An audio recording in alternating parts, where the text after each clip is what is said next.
con poder y autoridad. Lunes, un lunes más, y lo hacemos como cada lunes sin fallar, porque cuando fallamos ponemos resúmenes y ponemos también ese espacio que yo creo que es muy interesante y muy importante, el despertarnos con Jesús, y lo hacemos con el pastor Alberto Ares. Pastor, ¿qué tal? Muy buenos días. Muy buenos días, David, ¿qué tal? Bien, gracias a Dios, pastor. ¿Cómo estás? ¿Bien? Bien, bien, de maravilla, gracias a Dios, con ganas, con ánimo, con alegría. Además, sobre todo, pastor, que según parece ya es oficial el tema de los rehenes que se han liberado por parte de Hamas, por parte de Israel, y lo comentábamos en el último culto, ¿no? En el último programa, ¿no? Lo decía, dice, por una persona que libere Hamas, sí, libera Israel a 100, es decir, y así ha sido. Es tremendo, sí, creo que eran 40 y algo de rehenes y han salido 2.000 presos de las cárceles de Israel, se los ha entregado a Hamas. Y bueno, una buena noticia, como te decía el lunes pasado, creo que toda terminación de una guerra, sea cual sea, siempre es una buena noticia, siempre. Amén. Pastor, bueno, comencemos a hacer el espacio del programa, hablando del último culto, domingo 11 de la mañana, Puerto Rosario, 6 de la tarde, Morrojable, por favor. Perfecto. Bueno, decirte que solo estuve compartiendo en la iglesia del sur de Morrojable, porque por la mañana fui a la iglesia de Puerto, pero compartió allí la palabra un pastor amigo mío, se llama Cris Sosa, Cristo se llama. Yo le llamo Cris de toda la vida, lo conozco de hace más de 20 años, él es un pastor misionero que, bueno, nos visitaba aquí a mi mujer y a mí, y no podíamos perder la oportunidad de tenerle un tiempito con la iglesia. Queríamos que la iglesia lo conociera a él. El sábado tuvimos un seminario basado en misiones. Él ha sido misionero 6 años en Nicaragua. Nos estuvo compartiendo un poco su experiencia ahí en Nicaragua, cómo levantó una obra, una iglesia. Levantó también un pastor allí en Nicaragua, en la obra, en un lugar llamado Bluefields, así se llama. Y nos estuvo compartiendo acerca de la labor misionera, del llamado misionero, de cómo nosotros podemos iniciarnos en este mundo, ¿no? De las misiones que siempre como que nuestra mente se nos va a países recónditos, ¿no? Entendemos por misionero aquel que se va a otro lugar, y él decía, sí, eso es ser misionero, pero misionero también es todo aquel que comparte el evangelio con la persona que tiene al lado, porque es parte de la misión que Dios nos ha encomendado. Y entonces tuvimos ese tiempo el sábado. El domingo por la mañana nos estuvo compartiendo él también. Lo que pasa es que se tuvo que ir después el domingo a las 4 en el barco de aquí del sur, y por la tarde estuve compartiendo yo. Estuve hablando acerca del último de los 3 patriarcas. Sabes que en la Biblia al principio salen 3 patriarcas, que está Abraham, está Isaac y está Jacob. Me centré un poquito en hablar del último, del tercero, de Jacob. Y hacía el énfasis de que a partir de Jacob la Biblia empieza a hablar un poco más en términos plurales. Es decir, hasta Abraham, Isaac y Jacob siempre era como un poco en singular, ¿verdad? Un hombre, una familia, un patriarca, un linaje, pero a partir de Jacob como que se expande la visión y empezamos ya a hablar en plural, a hablar de un pueblo, no de una persona, sino de un pueblo. Recordemos que Dios le hizo una promesa a Abraham, que es: haré de ti una nación grande, cuando todavía no había nada conocido, cuando todavía Abraham ni siquiera conocía esa tierra. Ya Dios se lo prometió en Génesis capítulo 12, voy a hacer de ti una gran nación.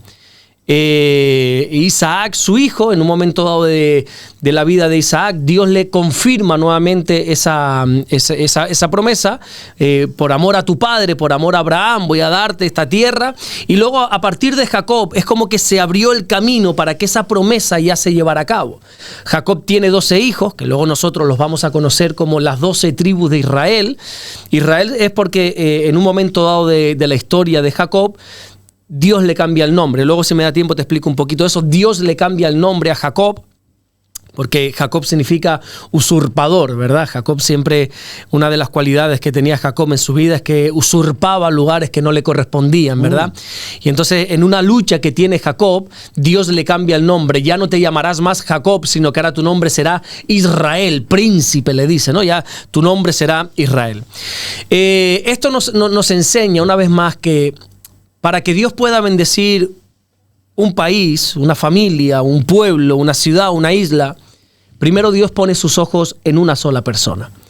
Yo le decía a la gente cómo Dios levantaba este país, esta tierra prometida, esta gran nación, porque Dios escogió a un hombre, Abraham, luego a Isaac, luego a Jacob. Y de la misma manera que nosotros queremos que este país conozca del Señor, nosotros queremos que Cristo se manifieste en este país, en esta tierra, en estas islas. Por lo menos ese es mi deseo. Puedo entender que no el de todo el mundo, pero mi deseo es que este país vuelva a sus raíces, a las raíces cristianas, que este país reconozca a Jesús como el Salvador de sus vidas. Y eso, para que logre eso, primero Dios tiene que encontrar un solo hombre, una sola mujer que esté dispuesta a dejarse usar por Dios, y a partir de ahí ya el camino está hecho. Bueno, vamos a resumir en unos minutos la vida de Jacob. Si tienes alguna pregunta, me la vas haciendo, y si tengo respuesta, te la doy. Si no, sin problema, seguimos. O le preguntamos a Google o a ChatGPT. También, que tiene muchas respuestas. Exacto. Bueno, Jacob, como te decía ahora, era el nieto de Abraham, era hijo de Isaac. Una cualidad de su vida es que tenía un hermano gemelo. Hay pocos gemelos, si no me equivoco, hay 3 gemelos en toda la Biblia. Y Jacob era gemelo. Su hermano se llamaba Esaú. No sé si has escuchado acerca de Jacob, de Esaú. Y Esaú nació primero que Jacob. Hoy en día da lo mismo. Yo tengo, por ejemplo, unas sobrinas mellizas. Da igual quién nazca primero. A las dos se las quiere igual. Y me imagino que mi hermana, su esposo, el día que tengan que repartir la herencia, si es que hay, se les va a dar. Si es que hay. Porque al paso que vamos, ya te digo yo que no. Y con todo esto, el impuesto de sucesiones y todo, ya te digo que herencias pocas. Totalmente. Pero en aquella época era muy importante nacer primero. ¿Por qué? Porque había algo que era la bendición del primogénito. Aunque fuesen gemelos, como es el caso Jacob y Esaú, era el primogénito el que iba a tener la mayor bendición. El día que el padre fallezca y reparta la herencia, había una doble porción para el primogénito. Así que vemos que en el mismo vientre, dice la Biblia, Jacob y Esaú estaban luchando a ver quién nacía primero. Y nació Esaú primero. Nos cuenta la Biblia cómo Jacob salió agarrado del pie del hermano, ¿verdad? Como un gancho. De hecho, el nombre de Jacob, la primera letra es como si fuera un gancho, ¿no? Porque salió enganchado al hermano, como diciendo, yo quiero nacer, pero no nació primero. Mientras estaba en el vientre materno, la madre de ellos, que se llama Rebeca, recibe una promesa. Y le dice Dios a Rebeca, el mayor servirá al menor. Esto no es común. Lo lógico era que el menor sirviera al mayor, que el hijo pequeño le diese honor, le diese tributo al hermano mayor, porque, como te decía, porque era el primogénito. Pero por alguna razón, Dios le dijo a Rebeca, en tu caso no será así. Será el mayor, el que nazca primero, el que vaya a servir al menor. Jacob vivió tranquilamente en un lugar de Canaán llamado Berseba, allí en casa de sus padres, hasta que, bueno, debido a unos problemas familiares, tampoco nos podemos meter aquí porque si no se nos va la hora, se tuvo que ir a unos 800 kilómetros de distancia a una ciudad llamada Harán, a vivir con un tío suyo. El tío se llamaba Labán. Allí en ese lugar llamado Harán se enamora perdidamente, ¿sabes? Ese amor a primera vista, no sé si a ti te ha pasado, ese flechazo, esa flecha de Cupido, ¿no? Total. Dice que cuando vio a su esposa se enamoró y dijo, cueste lo que cueste, yo quiero a esta mujer. Me cueste lo que me cueste, yo quiero enamorarla, yo quiero consentirla, yo quiero casarme con ella. Al final se casó con esta mujer llamada Raquel. Pasados los años, alrededor de unos 20 años, si no recuerdo mal, también tiene problemas allí en casa de su tío, así que ya se tiene que ir, coge a su esposa, a sus hijos y todo, y se va y dice, bueno, voy a regresar a Berseba, a donde están mis padres, aunque ya su madre había fallecido. Y sabe que, bueno, que allí tiene que encontrarse con un enemigo que es su propio hermano, pero tiene que ir para allá. Bueno, con el pasar de los años, si no recuerdo mal, 147 años Jacob muere, después de bendecir a todos sus hijos, muere en Egipto. Cuando nosotros estudiamos la vida de este hombre, la vida de Jacob, lo que más nos va a llamar la atención, David, es que el tipo era un luchador. Era un guerrero. Para mí Jacob era un constante luchador. De hecho, si tú te estudias, que sería muy bueno leerse todos los capítulos donde se habla de la vida de Jacob, que está en Génesis, ya te digo, súper interesante, y sentarte una tarde a leerte toda la historia de Jacob, te vas a dar cuenta que su vida la podríamos resumir en 5 luchas principales. La primera ya te he hablado un poquito de ella, que es en el mismo vientre, antes de nacer. Ya Jacob estaba peleando, luchando con su propio hermano. Yo quiero la bendición, yo quiero nacer primero. Y ahí desde el mismo vientre materno, ya dice la Biblia que los niños estaban peleando dentro del vientre de Rebeca, de la madre. Era una lucha tan fuerte que no era como... Porque hoy podríamos decir, bueno, es que esta lucha no era una lucha, sino que sabes que cuando, no sé si tienes este dato, cuando hay gemelos, trillizos, cuatrillizos, hay menos espacio en el vientre, entonces los niños buscan espacio, Claro. y eso molesta a la madre, ¿no? Cuando se mueve. No, literalmente dice la Biblia que había una lucha. Los gemelos estaban peleando dentro del vientre. La madre llegó un momento, ya no podía con el dolor, y le dijo al Señor: ¿qué pasa? O sea, si esto va a ser así, quítame la vida, le dice la madre. Y entonces pelearon y pelearon. La segunda pelea que podríamos decir de la vida de Jacob fue años más tarde, cuando ya nace. Jacob tiene como ese resentimiento: no tengo la primogenitura, yo la quería, se la quedó mi hermano Esaú. Y Esaú, dice la Biblia, que un día que viene del campo, cansado de trabajar, este hombre batalló, Jacob batalló por tener la primogenitura, y se la compra a precio de un plato de lentejas, dice la Biblia. Jacob cocina un plato y le dice al hermano: oye, ¿estás cansado? ¿Tienes hambre? Sí, yo he cocinado, ¿quieres un poco? Sí, bueno, ve, dame tu primogenitura y yo te doy esta comida. Por alguna extraña razón, Esaú cede y se la da, pero vemos esa lucha también, ¿no? La tercera lucha de Jacob es en tener la bendición de su padre Isaac, porque ya tiene lo que quería, que era la primogenitura, pero ahora el padre tiene que bendecirle, tiene que darle a él esa doble porción, esa doble bendición, esa doble herencia. Así que se crea una película, David. Es que esto parece que es ciencia ficción lo que te estoy contando, porque es increíble la que se montó Jacob para obtener la bendición de su padre Isaac. Era un viejito, ya estaba anciano, estaba incluso ciego, se disfraza de su hermano Esaú. Bueno, en definitiva, una triquiñuela que se montó ahí, una batalla para que al final el padre lo bendijera a él. Luego podríamos decir que su cuarta lucha la tuvo con su suegro, ¿verdad? Su suegro no era muy buena gente, que digamos. Su suegro Labán le engañaba constantemente con el sueldo. Si no recuerdo mal, se lo cambió como 10 veces. Le engañó con sus propias hijas, porque acuérdate que Jacob se enamoró de Raquel, Sí. ¿verdad? Y la noche de bodas, cuando las mujeres se casaban antiguamente con un velo tupido, no se le veía la cara, y en la noche de bodas, cuando Jacob se fija, dice: pero si tú no eres Raquel, eres Lea, eres la hermana. Y cuando va a pedirle cuentas al padre: oye, ¿qué pasa? ¿Por qué me hiciste casar con esta? Dice: no, es que esta es la hermana mayor. Y aquí en Harán hay una ley que la hermana menor no se puede casar hasta que la hermana mayor no se casa, así que tienes que casarte con esta también. Bueno, en definitiva, unas peleas, unas batallas que tenía Jacob, pero la quinta batalla, que es la que yo te quiero hablar, ya no es con un hombre, no es con un hermano, con un suegro, con un padre, no es con la vida. La quinta batalla, David, no sé si te lo vas a creer, pero Jacob peleó con Dios, dice la Biblia. En un lugar que más tarde se iba a conocer con el nombre de Peniel, allí peleó con Dios. Y yo creo que al final la vida de Jacob es un reflejo de la vida cristiana, ¿verdad? Eso es una constante lucha, porque la vida del creyente no es fácil. Yo no sé qué imagen tienen los que no creen en Dios de nosotros, los creyentes, los cristianos. Piensan que como que todo es un camino de rosas, un camino de seda. No. Totalmente lo contrario. El propio Señor Jesucristo dijo que este camino es estrecho, que la puerta es angosta, es incómoda, es estrecha, pero el camino es vida eterna. En el mundo se vive plácidamente, se vive de una manera ancha, cómoda, pero su fin, dice la Biblia, es perdición. Entonces la vida del creyente está claro que es una vida constante de lucha. Nosotros luchamos, claro que sí, nosotros luchamos con las tentaciones, luchamos con el pecado. Hay cristianos que luchan con su carácter, que se lucha con la familia, que se lucha con tantas cosas, ¿verdad? Con conflictos internos. Y de la misma manera que cada pelea marcó la vida de Jacob, marcó su carácter, podríamos hablar de eso.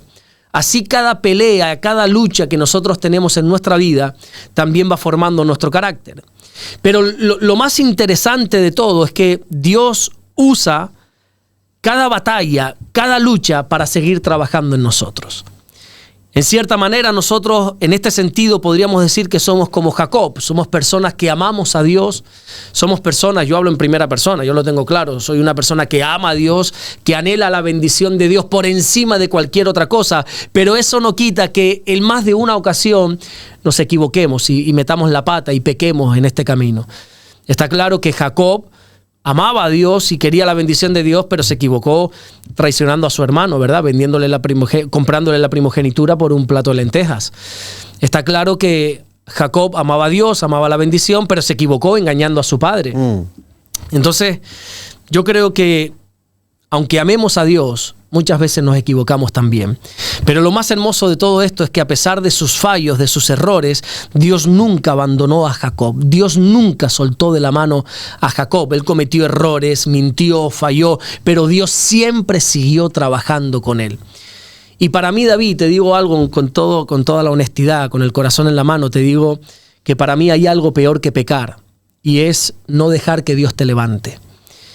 La Biblia ya da por sentado que vamos a pecar. Tenemos una naturaleza de pecado, el viejo hombre, así lo llama, o la vieja naturaleza, como lo quieras llamar. Y ya Dios sabe que vamos a pecar. Eso no es excusa para pecar, ojo, pero ya lo sabe. Lo que pasa es que los cristianos cuando pecamos nos sentimos tan mal. Nos sentimos, perdóname la expresión que voy a usar, nos sentimos tan sucios. Nos sentimos, voy a hablarte ya más fuerte, perdón si es una grosería en algunos sitios, nos sentimos como una porquería cuando fallamos a Dios, cuando pecamos delante de Él, porque hemos fallado a aquel que amamos más en esta vida, que es al Señor, y nos sentimos mal. Pero Dios, que es bondadoso, que es amoroso, que es misericordioso, Él quiere levantarnos. Hay un texto que dice que cuando el hombre cayere no quedará postrado porque el Señor sostiene su mano. Y yo le decía a la iglesia, a todos aquellos que ahora tienen la cabeza gacha, que tienen la cabeza cabizbaja por la culpa, por la condena, porque se sienten mal, no hay justificación, lo que está mal, pero levanta tu cabeza. Dios quiere levantar al que se ha caído. Amén.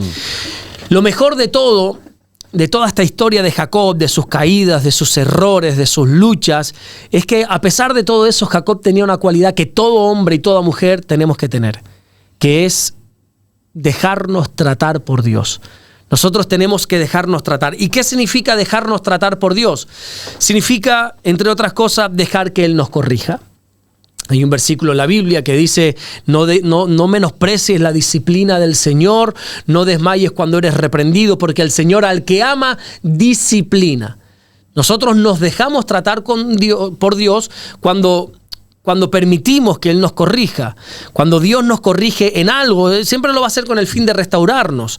Y nosotros, pues bueno, podemos poner todos los argumentos que queramos, pero si no nos dejamos corregir por Dios, al final nos vamos a quedar estancados. Hay personas que tú las quieres corregir a través del Evangelio, a través de la palabra de Dios. Oye, mira que lo que estás haciendo no es correcto. Y enseguida empiezan a decir o empiezan a justificarse o empiezan, bueno, pues si no te dejas corregir, chico, entonces Dios no puede tratar contigo. Dejarse tratar por Dios es permitir que Dios nos moldee. La Biblia en una ocasión, y si no recuerdo mal, en el libro de Jeremías, se compara como un alfarero, el buen alfarero, el que da forma, ¿verdad? El que va dando molde al barro. Así es Dios con nosotros. Nos tenemos que dejar moldear. A veces Dios quiere moldearnos y no nos dejamos, nos ponemos duros como roca. No quiero cambiar. Bueno, pues entonces estás deteniendo el trato de Dios con tu vida. Sí. ¿Verdad? Pero no puede ser así. Tenemos que dejarnos moldear.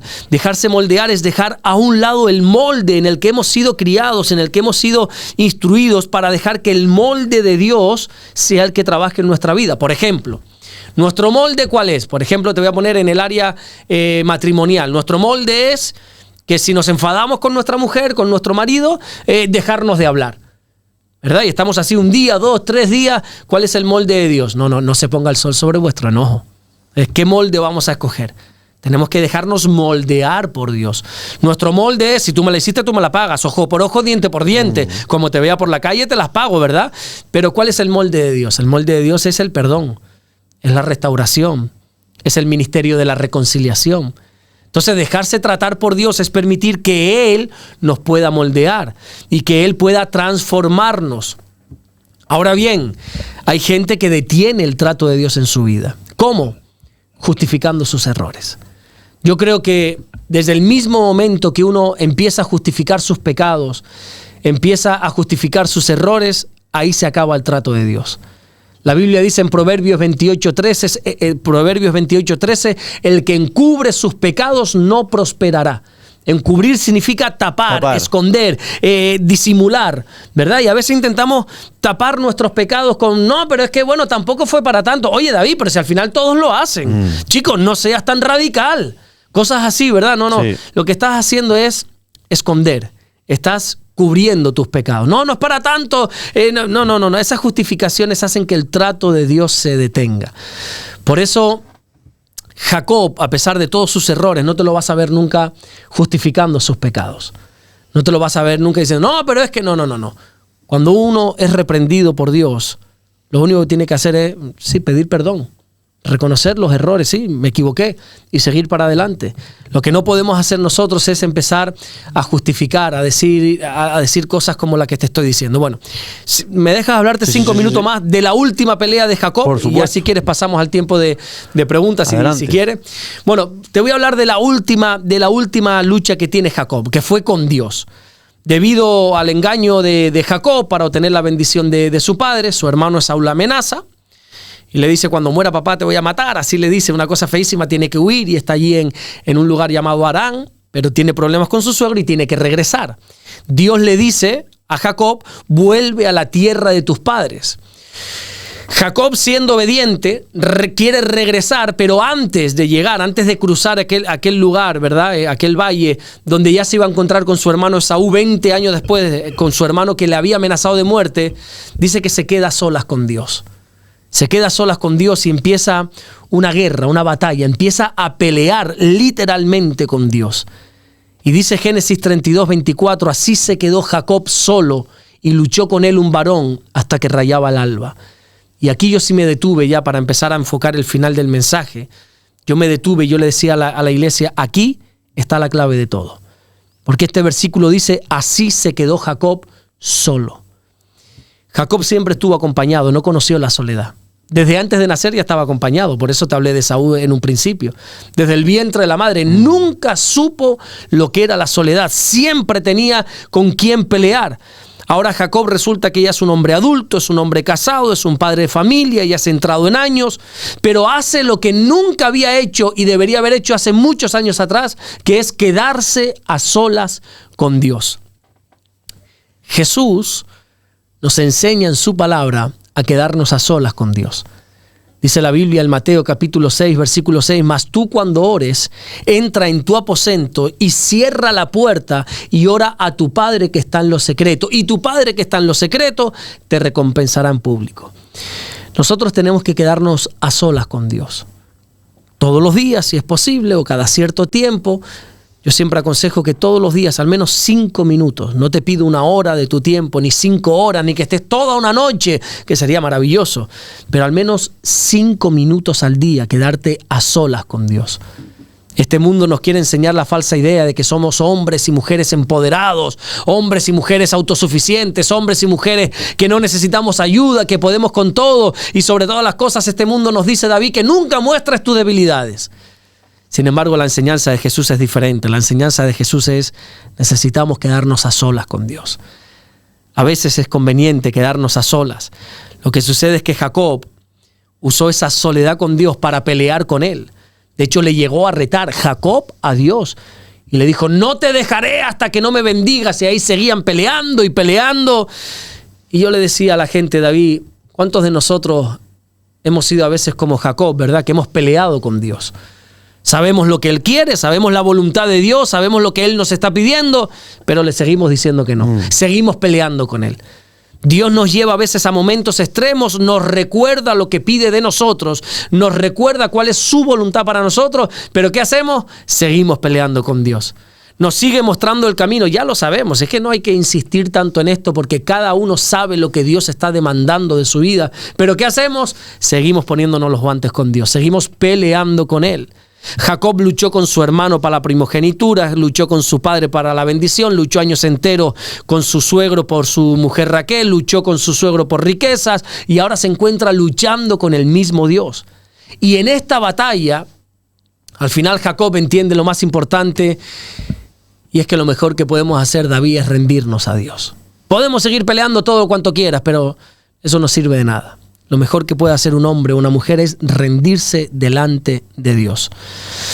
Todos en algún momento dado de nuestra vida hemos luchado con Dios. Esto es porque tenemos esa naturaleza que te hablaba antes, una naturaleza caída, una naturaleza de pecado. Y resistimos a la voluntad de Dios porque pensamos que si cedemos a esa voluntad vamos a perder algo. Yo no entiendo por qué la gente lucha tanto con Dios. Y creo que es porque, ya te digo, porque la gente analiza y dice, bueno, si yo obedezco lo que Dios demanda de mí, voy a perder esto.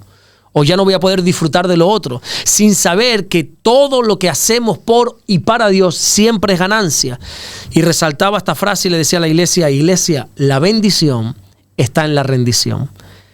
Siempre, no hay victoria más grande que rendirse ante Dios. Y eso es lo que tenemos que entender. En esa batalla, Dios le cambia el nombre. Es ahí cuando le cambia el nombre y de Jacob le pone Israel, porque cuando nos quedamos a solas con Dios y nos rendimos delante de Él, algo cambia en nosotros. En este caso, bueno, pues el nombre para Jacob, pero siempre algo cambia dentro de nosotros. Y yo le digo a toda la audiencia, a todos aquellos que nos ven, que nos escuchan, digo que nos ven porque ya como es una televisión también, claro, ¿verdad? Sí. Que nos ven, que nos escuchen, que se queden a solas con Dios. No quieren ir a la iglesia, aquellos que dicen que no son creyentes, que no comparten. El otro día me decía una persona, yo creo en Dios, pero no en la iglesia. Bueno, está bien. Cada uno que crea lo que quiera. Pero el consejo es, quédate a solas con Dios. Unos instantes. Todos los días, unos minutos, quédate a solas con Dios y algo va a cambiar dentro de ti. Y por último, ¿sabes lo mejor de todo? Que Jacob se pasó la vida peleando por algo, que era la primogenitura. Se pasó toda su santa vida peleando por algo que ya tenía desde antes de nacer. ¿Te acuerdas que al principio te dije la promesa que Dios le dio a Rebeca? Sí. Que le dijo, el mayor servirá al menor. Jacob no sabía que ya la promesa estaba dada. Tú vas a ser el primogénito. Aunque hayas nacido después, tú vas a ser el bendecido. Pero Jacob, como no conocía eso, se pasó la vida peleando con todo el mundo, hasta con Dios, por algo que ya Dios le había dado.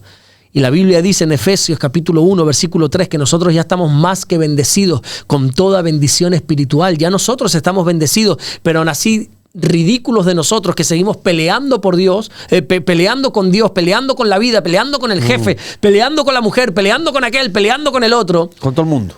Cuando ya Dios nos ha bendecido, ¿no? Ya peleamos por cosas que ya son nuestras, ya Dios nos ha bendecido.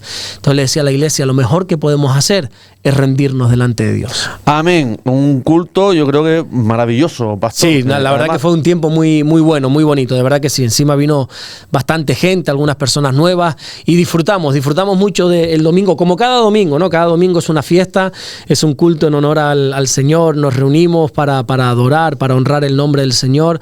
Y fue un tiempo pero que muy bonito, de verdad que sí. Y que se pueden ver después también los sábados en el canal suyo, ¿no? Exacto, yo comparto los domingos y yo luego lo subo el sábado siguiente al canal de YouTube Alberto Ares.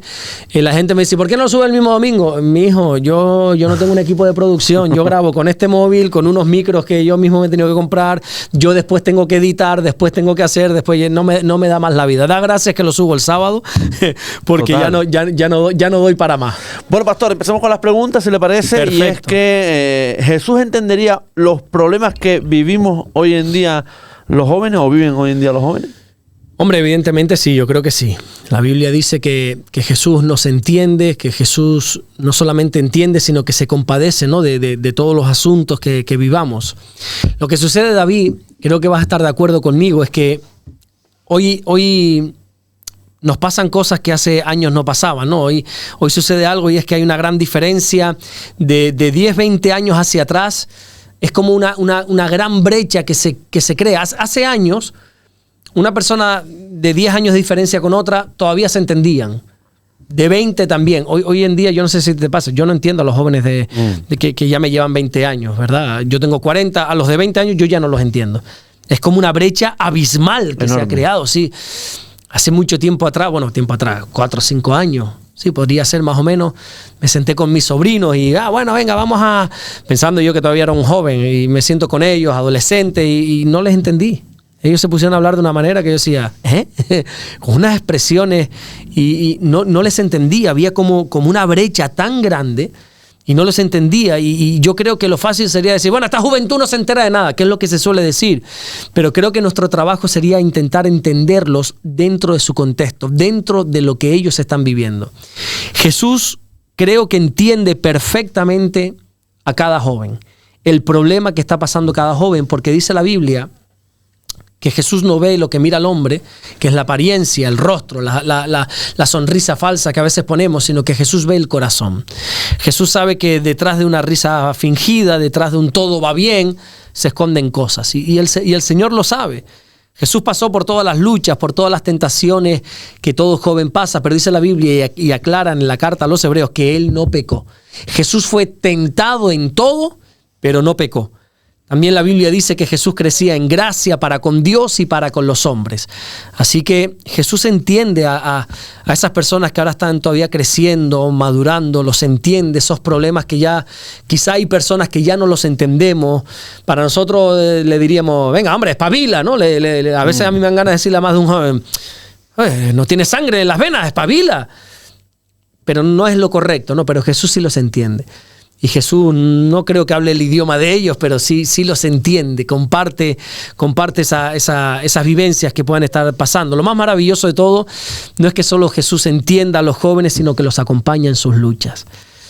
Jesús siempre acompaña a sus hijos. Dice la Biblia, Jesús prometió que Él estaría con nosotros todos los días hasta el fin del mundo. Él nos acompaña, no solamente entiende, sino que nos acompaña. Y creo que ser joven en esta generación es un tanto complicado, porque no hay patrones claros, no hay un modelo ejemplar a quien seguir. Este mundo que cada vez está más loco, más alocado, más disparatado, o sea, por lo menos en nuestra época, en todas las áreas, estamos hablando como ancianos, ¿te das cuenta? En nuestra época. En nuestra época, sí. Pero había patrones a quien seguir, ¿verdad? Incluso sí. Dentro de la música, dentro del cine. Hoy, ¿qué cantante vas a seguir? ¿Qué ejemplo tienes tú por ahí? ¿Entiendes? Complicado, ¿eh? Ser joven hoy en día no es fácil. No es fácil. Y no podemos intentar tratar a los jóvenes como se nos trató a nosotros, porque ya te digo, la brecha es abismal. Hoy en día tener 20 años no era como tú y como yo tener 20 años. Hoy en día la manera en la que ellos se relacionan, hablan, ya no hablan, ya whatsappean, o whatsappean no, con el Instagram. No es fácil, ser de esta generación no es fácil, pero lo que sí creo es que lo que mejor pueden hacer los jóvenes en esta generación es acercarse al Señor. La Biblia dice, qué bueno es que un joven sirva al Señor desde su juventud. Amén. Oye, pastor, ¿qué opina de las relaciones amorosas desde la fe?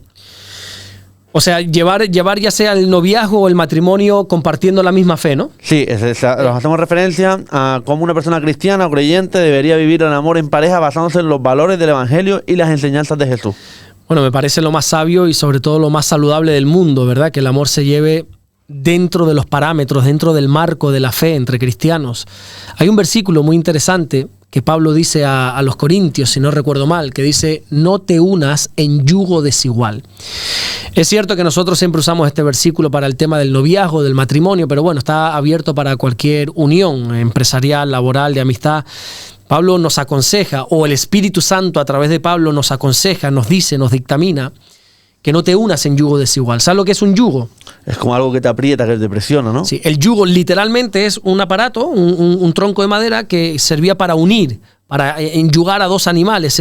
Se ponía para que dos animales trabajaran juntos. Normalmente el yugo era de un animal y para enseñar al otro se le ponía ese yugo.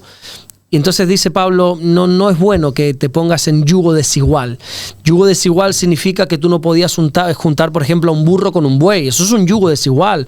O a un buey fuerte, maduro, creciente, con un buey flojito. Entonces eso es un yugo desigual. No te unas en yugo desigual, porque de la misma manera que el buey puede matar al burro o el buey maduro puede matar al buey pequeño, así puede pasar también en lo físico, ¿verdad? Entre las personas. El yugo tiene que ser similar, el yugo tiene que parecerse. Y cuando dos personas deciden compartir su vida, yo creo que no solamente están compartiendo sentimientos, sino también comparten valores, principios, propósitos, pero sobre todo espiritualidad. No podemos unirnos con una persona que no comparta nuestra fe, porque la fe no es parte de nuestra vida. La fe es nuestra vida. O sea, yo me puedo casar con una persona. Yo soy del Barcelona. Yo soy del Barcelona porque de chiquitito no sé por qué me gustó más el Barcelona. A mí yo el fútbol ni lo veo. Pero bueno, vamos a decir, yo soy del Barcelona. Y yo me puedo casar con una mujer que sea del Madrid. No tengo ningún problema. A mí me gusta una cosa y me gusta el color negro y me puedo casar con una mujer que le gustan las camisas blancas. A mí me gusta un tipo de comida y me puedo casar y me puedo entender con una mujer que le guste otro tipo de comida, que tenga otra noción de eso, pero yo no me puedo casar con alguien que no comparta lo más importante de mi vida, que es mi Dios. O sea, puede haber pequeñas diferencias, podemos podemos no coincidir en gustos, en cosas, en colores favoritos, lugar de vacaciones, pero no podemos estar divididos en lo más importante, que es nuestra fe. O sea, yo creo que si mi esposa, gracias a Dios, ella es creyente, ella es más cristiana que yo de aquí a Japón, ¿no? pero yo no podría estar con una persona que no comparta mi fe. O sea, es que no, impensable. La Biblia dice, ¿andarán dos juntos si no estuvieran de acuerdo? No, es que no se puede. Si no estamos de acuerdo en lo más importante, no se puede caminar juntos. El amor debe llevarse desde el acuerdo, y si no estás de acuerdo con lo más importante de mi vida, que es mi Señor Jesucristo, pues entonces no podemos estar de acuerdo. Y ya te digo por experiencia, cuando un creyente se une a un no creyente y empieza una relación, la inmensa mayoría de las veces el no creyente es el que arrastra al creyente. Muchas veces el creyente se une con una persona y no, lo voy a arrastrar para el Señor, no, lo voy a ganar para el Señor. No. Esa es la ilusión del creyente. No, eso no sucede. Normalmente, por desgracia, en la experiencia, te digo, y en el 90 o más, y por no decirte el 99% o el 100% de las veces, es el no creyente el que arrastra al creyente a su manera de vivir, al mundo.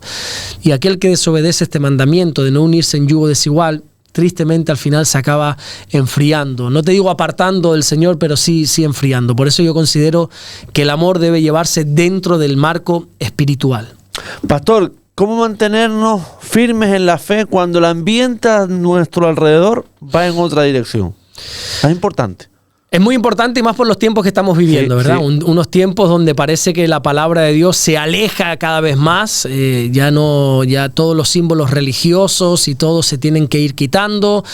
Yo recuerdo cuando era niño que todavía había Biblias en los colegios, todavía había religión católica en los colegios, todavía se hacía ciertas cosas, ¿no? Hoy en día ya cada día está más alejado, ¿no? Los principios, los valores de la fe cristiana. Así que yo creo que ¿cómo podemos mantenernos firmes? Obedeciendo a Dios, aunque el mundo vaya en dirección contraria, David. Hay un salmo que dice que por querer hacer yo el bien, muchos me son contrarios. Y da igual, yo sé que mi mensaje es impopular, es popular para los creyentes, ¿verdad? Tú ves muchas veces que estas entrevistas tienen muchas visualizaciones y todo, pero entre creyentes. Y es un mensaje impopular, es un mensaje poco atractivo o nada atractivo para el incrédulo, para este mundo. Es un mensaje incluso ridículo, un mensaje digno de ser reído, de ser burlado, de ser mofado para el incrédulo. Pero nosotros tenemos que mantenernos firmes. A pesar de todo esto que te estoy diciendo, tenemos que mantenernos firmes, no solamente donde estamos, sino saber en quién estamos enfocados. La Biblia dice, puestos los ojos en Jesús. Tenemos que enfocarnos en estos tiempos más que nunca, David, en Jesús. Hoy ya no es tiempo de estar jugando a ser cristianos, a decir sí, pero no, un pie dentro, un pie fuera. No, tenemos que enfocarnos porque ya te digo, sabes tú perfectamente que este mundo cada vez está más polarizado, cada vez nos quieren separar más y llevar más a los extremos, y o nos ponemos serios con Dios o no. ¿Cómo podemos estar firmes? Bueno, tenemos ejemplos en la Biblia, por ejemplo Noé. Dice la Biblia que la generación de Noé fue malísima, fue perversa, fue tan mala, tan cruel, David, que la única solución que tuvo Dios fue eliminarla. Dios tuvo que llevar a cabo un diluvio para eliminar sobre la faz de la tierra toda carne, toda persona, porque estaba mal. Pero dice la Biblia que Noé halló gracia delante de los ojos de Dios porque fue justo en su generación. Y uno puede ser justo en nuestra generación, porque mientras todos vivan alejados de Dios, nosotros podemos mantenernos firmes en Dios y tenemos que hacerlo. La clave de la firmeza es tener claro a quién estamos sirviendo. Siempre tener claro a quién estoy sirviendo. ¿Quién es mi Dios? Y no perder de vista eso, nunca perder el enfoque. Y estamos viviendo en un tiempo donde estamos rodeados de influencia, estamos polarizados, más separados que nunca, pero nuestra fe tiene que estar firme. Y creo que la clave para mantenerse firme, David, es saber a quién servimos y hacia dónde vamos. ¿Te acuerdas de la historia de una tempestad que había? Dice la Biblia que Jesús apareció a los discípulos caminando sobre el mar y le dijo Jesús a Pedro, camina sobre el mar también. Pedro se bajó de la barca y caminó sobre las aguas. Dice que él tenía los ojos puestos en Jesús y caminó. Pero desde el mismo momento que cambió el enfoque, que cambió su mirada y comenzó a mirar las olas, se hundió. Por eso te digo, para mantenernos firmes lo que tenemos que hacer es no separar nuestra mirada ni un solo milímetro de nuestro Señor Jesucristo. Amén. Tengo dos preguntas más interesantes, de verdad. Sí. ¿Ser cristiano, pastor, es solo ir a la iglesia o va mucho más allá? No, pero va muchísimo más allá. De hecho, aunque esto suene a locura y a disparate lo que voy a decir, la realidad de una inmensa cantidad de porcentaje de cristianos en el mundo no tienen iglesia a la que ir. O sea, el cristianismo está perseguido. Ahora te decía que aquí para nosotros nuestro mensaje es impopular, algunos se ríen, se burlan, pero gracias a Dios no está perseguido. O sea, el gobierno, por lo menos hasta el día de hoy, no nos persigue, no nos presenta iglesias, no nos pide, como sí pasa en otros países, no nos pide que mandemos primero los sermones para que se nos estudie a ver qué puedes decir y qué no. Gracias a Dios, te ríes, pero en muchos sitios sí. Luego hay países donde es prohibido ser cristiano. Entonces, el ser cristiano va mucho más allá de ir a la iglesia. Bueno, aclarar una cosa. Bueno, nosotros usamos un vocabulario que no es del todo correcto. No está mal, pero no es del todo correcto. Iglesia no es el lugar. Iglesia no es este local que tú conoces aquí arriba. No. Iglesia somos las personas, ¿verdad? Aquel lugar es la congregación, es el lugar donde nos reunimos. Pero bueno, entiendo tu pregunta de que si ser cristiano es solo ir a la iglesia. No. Ir a la iglesia no te hace cristiano, eso está claro. Pero si realmente eres cristiano, amas ir a la iglesia, amas congregarte. A los cristianos de verdad no se les tiene que decir, oye, congrégate, oye, vete. No. El que es cristiano de verdad ama congregarse. La Biblia nos llama a congregarnos y dice, no dejar de congregaros como algunos tienen por costumbre, y más exhortados unos a otros, y más cuando aquel día se acerca. La Biblia nos llama, nos hace el llamado de que nos congreguemos, y el verdadero creyente ama ir a la iglesia, ama escuchar la palabra de Dios, ama estar con la familia de Dios. Date cuenta que ¿con qué animal nos compara el Señor? Con el cordero. No, cordero es él, pero sí, más o menos. Pero con ovejas. Bueno, somos ovejas de su prado, ¿verdad? Verdad. ¿Cuál es? No sé si tú entiendes un poco de ovejas, pero una de las cualidades de las ovejas es que están diseñadas, están creadas para vivir en comunidad. Una oveja en solitario se desorienta, se pierde, es un blanco fácil del enemigo. Por eso está la parábola de que el pastor que tenía 100 ovejas y una se perdió, el pastor tuvo que hacer todo lo posible por recuperarla, porque las ovejas están diseñadas para vivir en comunidad. Separadas no logran nada, ¿no? Y nosotros, en comparación, no es que seamos ovejas, se nos compara con ovejas porque el cristiano está diseñado para vivir en comunidad.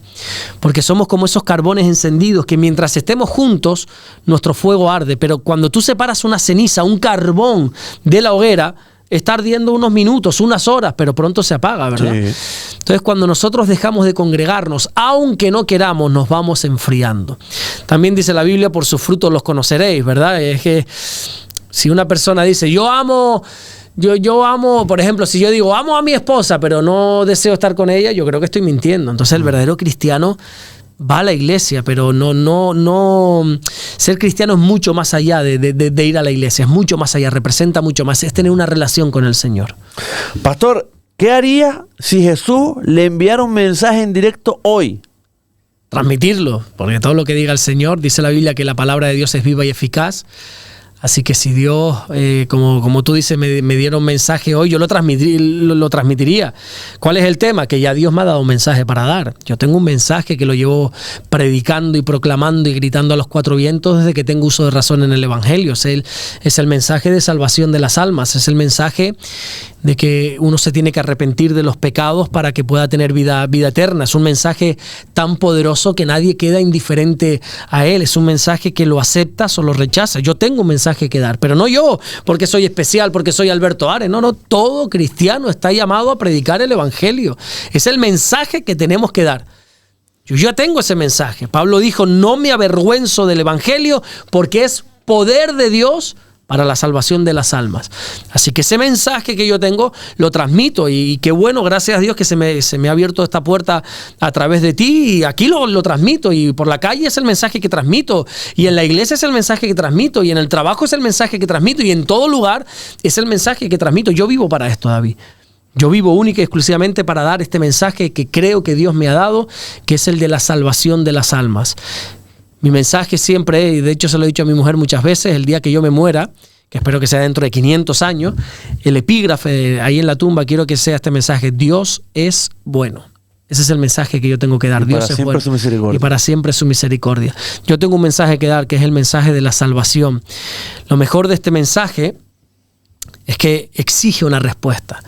Es un mensaje que el que lo escucha sí o sí tiene que responder. Hace muchos siglos atrás, un hombre llamado Josué le dijo a todo el pueblo: tienen que escoger hoy a quién servís, si al Dios de vuestros padres o a este Señor nuestro, o a este Dios. Tienen que decidir. Años después, Elías hizo lo mismo. Elías se puso frente a todo el pueblo y le dijo: ¿hasta cuándo vais a claudicar entre dos pensamientos? Si tienes otro Dios, es mejor que lo sigas, que no pierdas el tiempo aquí. Pero si tú verdaderamente crees en este Dios, sírvele con todas tus fuerzas. Años después, un hombre llamado Pilato hizo lo mismo. Puso delante de todo el mundo a Jesús y a Barrabás y le dijo al pueblo: escojan. Representación la vida a través de Jesús, representación la muerte a través de Barrabás. Escojan hoy quién quieres que sea suelto. Y la gente, por desgracia, escogió a Barrabás. Ese mensaje, que es el mensaje del Evangelio, escoge, demanda escoger, demanda una decisión. Y la gente tiene que escoger. En un momento dado de la historia, Pablo le predica a un rey llamado Agripa, le predica el Evangelio, y Agripa le dice: Pablo, por poco me persuades a ser cristiano. Agripa sabía que esto tenía que dar una respuesta. Por eso yo siempre, a todas las personas que Dios me da la oportunidad, le hablo de este mensaje y le digo: ¿qué respuesta tienes para el Señor? O lo aceptas o lo rechazas. No, yo no quiero estar. No. Aquí se trata, Jesús dijo lo siguiente, David: o estás conmigo o estás contra mí. Eso de yo creo a Dios a mi manera, eso es una buena excusa, pero eso no sirve delante de Dios. No, yo creo en Dios, pero yo no voy a la iglesia, no soy tan radical. Eso no sirve delante de Dios. Jesús dijo: o estás conmigo o estás contra mí. Entonces el mensaje que yo tengo que dar es el mensaje del Evangelio, y es el que estoy intentando predicarlo cada día de mi vida. Uso todas las estrategias, todas las puertas que se me abren: canal de YouTube, redes sociales. Gloria a Dios por esta oportunidad que tú me estás dando. En todo sitio estoy compartiendo este mensaje. Nos queda una pregunta, pastor, y es: ¿por qué Jesús hablaba tanto del reino de Dios y tan poco de la religión? Bueno, no es que hablara poco de la religión, es que no habló de la religión. De hecho, Jesús hablaba del reino de Dios porque era su mensaje. Desde el primer momento que él comenzó su ministerio, sus primeras palabras fue: arrepentidos porque el reino de Dios se ha acercado. Ese es el mensaje de Jesús. Jesús no vino a fundar ninguna religión. Jesús no vino a fundar el catolicismo. Yo espero que eso todo el mundo lo tenga claro. Sí. Jesús no vino a fundar la iglesia cristiana evangélica. Jesús no vino a fundar los testigos de Jehová, ni mormones, ni nadie. No, Jesús no vino a fundar ninguna religión. El hombre que nos gusta enredarlo todo somos los que hemos creado las religiones, pero Jesús no. Jesús no vino a fundar ninguna religión. Jesús vino a revelar su reino. La religión, si tú te das cuenta, siempre se enfoca en lo mismo, ya sea católica, evangélica, mormones, budistas, adventistas, lo que quiera que sea. Siempre se enfoca en rituales, estructuras y normas, ¿verdad? Pero el reino de Dios, en lo que se basa es en tener una relación con el rey de este reino, que es Jesús. El reino de Dios se basa en que podamos entregar nuestra vida a este rey. De hecho, si algo condenó Jesús en el tiempo que estuvo aquí en la tierra, fue la religiosidad, la hipocresía de la religiosidad. Porque yo te digo una cosa con toda la honestidad, David: la religión no sirve para nada. La religión no sirve absolutamente para nada. Por eso siempre le digo a la gente que lo que tiene que buscar no es la religión, lo que tiene que buscar es a Jesús. Entonces Jesús habló del reino porque es el mensaje, es lo importante eso. Amén, pastor. Se nos va el tiempo, de verdad. Agradecido de que esté aquí con nosotros, y a ver si, ya digo, buscamos un hueco para poder recoger las preguntas del canal y poder transmitirlas, de verdad. Perfecto. Gracias, pastor. Gracias a ti, David. Dios te bendiga. Gracias. Hacemos un altito y enseguida regresamos con más información aquí en la radio y televisión del sur de la isla de Fuerteventura. No te vayas, hasta ahora.